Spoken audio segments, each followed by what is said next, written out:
সেদিন দুপুরের খাবারের জন্য রান্না করেছিলাম মাছের ঝোল, সাথে টমেটো দিয়ে মসুরের ডাল আর পেঁপে ঘন্ট।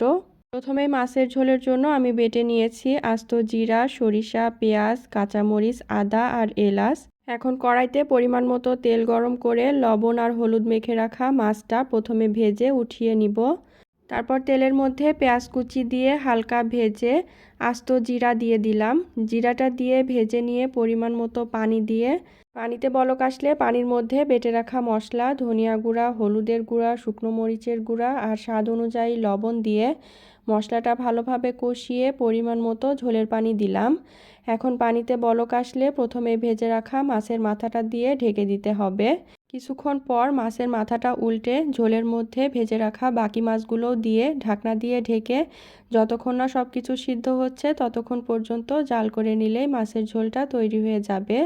এখন টমেটো দিয়ে মসুরের ডাল রান্না করার জন্য প্রথমে একটা কড়াইতে পরিমাণ মতো পানি গরম করে নিলাম। তারপর পানির মধ্যে মসুরের ডাল, স্বাদ অনুযায়ী লবণ, তেল, পেঁয়াজ কুচি, কাঁচামরিচ চেরা, রসুন আর তেজপাতা দিয়ে ঢাকনা দিয়ে ঢেকে দিলাম। ডালটা সিদ্ধ হয়ে গেলে ডালটা পাতলা করার জন্য এর মধ্যে পরিমাণ মতো পানি দিতে হবে। তারপর পানিতে বলক আসলে পানির মধ্যে টমেটো আর হলুদের গুঁড়া দিয়ে সব কিছু সিদ্ধ হওয়া পর্যন্ত জাল করে নিলাম। এবার বাগার দেওয়ার জন্য গরম তেলে পেঁয়াজ আর জিরা ভেজে ডালটা দিয়ে কিছুক্ষণ জাল করে নিলেই টমেটো দিয়ে মসুরের ডালটা তৈরি হয়ে যাবে। এখন পেঁপে ঘন্ট করার জন্য আস্ত জিরা, সরিষা, পেঁয়াজ, কাঁচামরিচ, রসুন আর এলাচ বেটে নিলাম।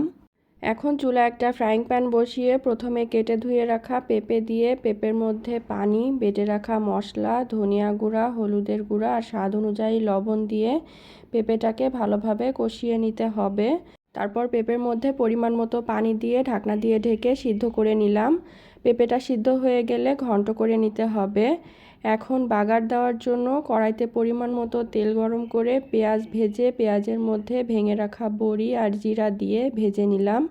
এখন সিদ্ধ করে ঘন্ট করে নেওয়া পেঁপেটা দিয়ে নেড়েচেড়ে মিশিয়ে নিলেই পেঁপে ঘন্টটা তৈরি হয়ে যাবে।